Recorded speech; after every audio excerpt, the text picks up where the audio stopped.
Maka di sini jika kejadian seperti ini, maka dalam, penentu kelulusan sesuai dengan Permen Pan RB Nomor 28 Tahun 2021, maka yang dinyatakan lolos, lulus dan mengisi kekosongan formasi yang ada, di SDN Sekar Asli 1, ini adalah ASIS ini.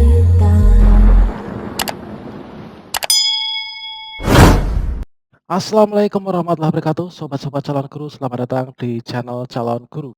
Pada kesempatan ini, kita akan membahas terkait tentang passing grade dan juga penentu kelulusan. Yang pertama, penetapan passing grade seleksi P3K Guru, sistem ujian, dan juga penentu kelulusan seleksi P3K Guru berdasarkan pada Permen Pan RB Nomor 28 Tahun 2021 hasil Zoom meeting BKN dan juga Kemdikbudristek. Kita nanti juga akan melakukan simulasi terkait jika ada formasi di sekolah induk ataupun tidak, dan nanti jika nilai sama dari beberapa pendaftar, kira-kira nanti yang bisa berhasil lolos itu yang mana. Silahkan simak video ini sampai selesai. Namun sebelum kita lanjutkan, perlu saya ingatkan bagi teman-teman yang belum subscribe, silahkan klik tombol subscribe-nya dan aktifkan notifikasi loncengnya, sehingga nanti jika ada video terbaru, kalian gak akan ketinggalan informasi. Baiklah sobat-sobat semuanya, tentunya bagi kalian yang telah mengakhiri pendaftaran dan juga berhasil mencetak kartu informasi akun, kemudian berhasil mencetak kartu bukti pendaftaran, maka itu memang wajib kalian lakukan jika kalian ingin mengikuti seleksi P3K Guru dan ikut di seleksi administrasinya, teman-teman. Jadi untuk seleksi P3K Guru itu ada dua tahapan yang harus dilalui dalam seleksinya. Yang pertama, seleksi administrasi. Yang kedua, itu adalah seleksi kompetensi. Seleksi kompetensi teknis, kemudian manajerial, sosiokultural, dan juga wawancara. Nah, sobat semuanya, jadi ini waktu pendaftaran tinggal beberapa hari lagi bagi teman-teman yang mungkin belum akhiri pendaftaran. Ini mungkin kalian bisa segera akhiri pendaftaran ya. Oke, sobat semuanya, terkait tentang passing grade dan penentu kelulusan, ini adalah sesuatu hal yang kita nantikan bersama. Kira-kira passing grade-nya berapa? Apakah saya nanti bisa lolos apa enggak gitu. Oke, sobat semuanya, di sini yang pertama, terkait dengan penetapan passing grade P3K Guru, ini nanti akan kita bahas. Kemudian yang kedua, sistem ujian seleksi P3K Guru tahun 2021. Kemudian yang paling kita nantikan ini adalah penentu kelulusan seleksi P3K Guru. Yang pertama teman-teman, yaitu penetapan passing grade seleksi P3K Guru. Nah, untuk penetapan passing grade, ini adalah suatu hal yang kita nantikan. Kalau kita baca di Permen Pan RB Nomor 28 Tahun 2021, itu kita tidak mendapatkan angka pasti. Kira-kira passing grade-nya itu angkanya berapa? Apakah angka 80 ataukah angka 70 atau 90? Di sana kita tidak menemukannya. Namun di sini setelah saya menyimak kemarin hasil Zoom meeting dari Kemdikbudristek, itu adalah dapat kita tarik kesimpulan yang disampaikan oleh Bapak Andika dari Kemdikbudristek, yang mana di sini kita diminta untuk passing grade. Ini kita fokus pada kompetensi teknis ya teman-teman. Jadi kita fokus pada kompetensi teknis, yaitu nanti passing grade itu didasarkan pada standar deviasi distribusi normal tiap mapel dan tiap daerah. Yang mana di sini untuk ujiannya ini kan ada 4 bagian ya. Yang pertama ini ada kompetensi teknis, butir soalnya ini adalah 80 sampai 100 soal, bobotnya 60, manajerial ini 25 butir soal, waktunya 25 menit. Kemudian sosiokultural ini adalah 20 soal, waktunya 15 menit. Pertanyaan wawancara ini adalah 10 soal, waktunya 10 menit. Dan untuk bobotnya ini kompetensi teknis 60% dan sisanya 40%. Jadi di sini kita diminta untuk fokus kompetensi teknis, namun juga tidak mengabaikan pada kompetensi yang lain, termasuk sosiokultural, manajerial, dan juga wawancara. Jadi yang dimaksud dengan passing grade berdasarkan pada standar deviasi distribusi normal tiap mapel tiap daerah, itu adalah kalau misalkan kita cerna, kemarin juga diberikan contohnya, yaitu untuk penentuan passing grade itu tidak mungkin akan disamakan antara Jawa Timur dengan DKI Jakarta. Kemudian passing grade itu tidak mungkin akan sama Papua dengan Bali dan lain sebagainya. Begitu juga dengan mapel. Mungkin mapel bahasa Indonesia mungkin tidak akan sama passing grade-nya dengan mapel matematika, dan sejenisnya. Nah, kemudian sobat semuanya, di sini pokoknya kita fokus untuk belajar. Semoga nanti teman-teman bisa mendapatkan nilai yang tertinggi dan juga lolos passing grade. Selanjutnya, teman-teman semuanya, terkait dengan sistem ujian. Seperti yang kita ketahui bersama, bahwa untuk ujian seleksi P3K Guru tahun 2021 ini dilaksanakan dalam 3 tahap. Jadi untuk yang ujian di tahap 1, nah di sini tes tahap 1, ini adalah tes yang diikuti oleh kelompok pertama, yaitu guru honorer sekolah negeri dan juga guru honorer tenaga honorer kategori 2. Ini adalah tes tahap 1. Makanya ketika baru memulai membuat pendaftaran saja, mereka ini sudah bisa memilih formasi. Nah, mungkin teman-teman yang dari sekolah swasta atau lulusan PPG, kalian bertanya-tanya, mengapa kalian belum bisa memilih formasi ketika kalian itu melakukan pendaftaran? Memang seperti itu, teman-teman. Jadi untuk di sini poin yang ketiga dan 4, guru honorer sekolah swasta dan juga lulusan PPG, kalian nanti memilih formasinya di sini, yaitu ketika menjelang tes kedua ya.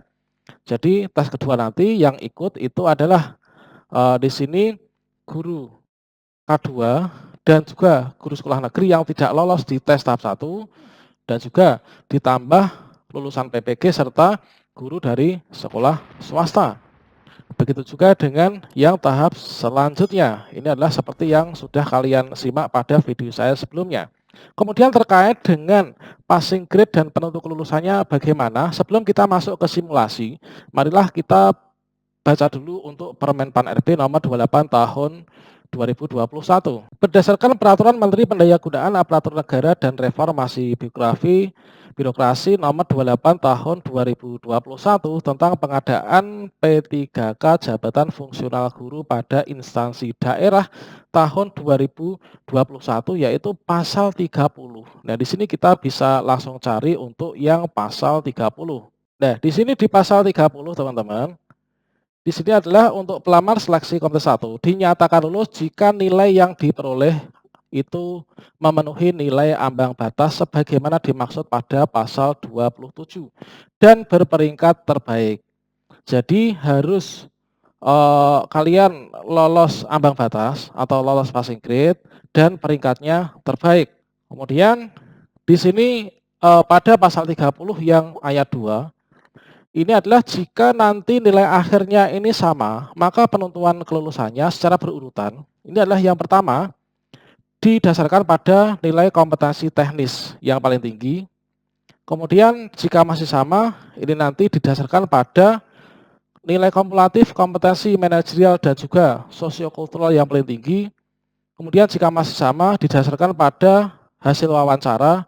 Dan jika masih sama, ini adalah usia yang paling tinggi. Jadi misalkan di sini di sebuah sekolah negeri, misalkan di SD ya, misalkan di SDN Sekar Asri 1. Di sini ada satu formasi. Kemudian di sini tidak ada guru honorer sekolah induk yang bisa mendaftar. Maksudnya tidak ada guru honorer yang sekolah induk yang bisa mendaftar, ini adalah di sekolah ini ada formasi. Akan tapi di sana sebenarnya ada beberapa guru honorer, tapi ijazahnya tidak linear.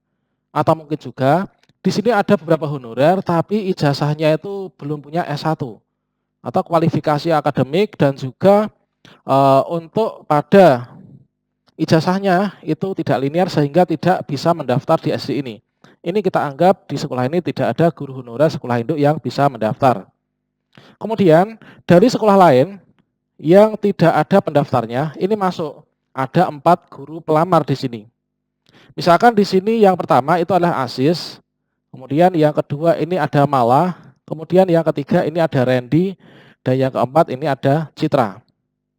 Jadi di sini ada 4 pelamar di sekolah ini. Nah, di sini teman-teman, kalau misalkan dari keempat orang ini nilainya itu sama, lolos passing grade semua, ini bagaimana? Jika di sini semua nilainya sama antara Asis, kemudian Mala, Randy, Citra, misalkan saja mereka itu lolos passing grade semua dan nilainya sama semua. Maka nanti untuk penentu kelulusannya, ini adalah diambil dari nilai kompetensi teknis yang paling tinggi. Misalkan, di sini yang paling tinggi ini adalah Mala, berarti nanti yang, mengisi kekosongan formasi ini nanti adalah Mala. Sementara yang lain, Asis, Randy, dan Citra, ini nanti karena nggak lolos, dia nanti kembali login ke akun SSCASN pada saat pemilihan formasi ketika mau tes tahap 2, mereka pilih formasi di sekolah lain yang masih tersedia formasinya. Nah, kalau misalkan dari keempat kawan kita ini, dia nilai kompetensi teknisnya ini masih sama, maka kelanjutannya bagaimana? Nah, jika mereka nilainya masih sama, nanti akan di-ranking, yaitu didasarkan pada nilai kompetensi manajerial dan juga sosiokultural yang paling tinggi. Nah, itu kemungkinan itu mungkin juga akan bisa terjadi ya. Nah, mungkin itu akan terjadi yaitu nilainya sama gitu kan. Nah, selanjutnya kalau misalkan di ranking dari nilai kompetensi manajerial dan sosiokultural ini masih sama juga, maka rankingan terakhir yang tidak mungkin sama antara satu orang dengan yang lain, ini adalah didasarkan pada usia.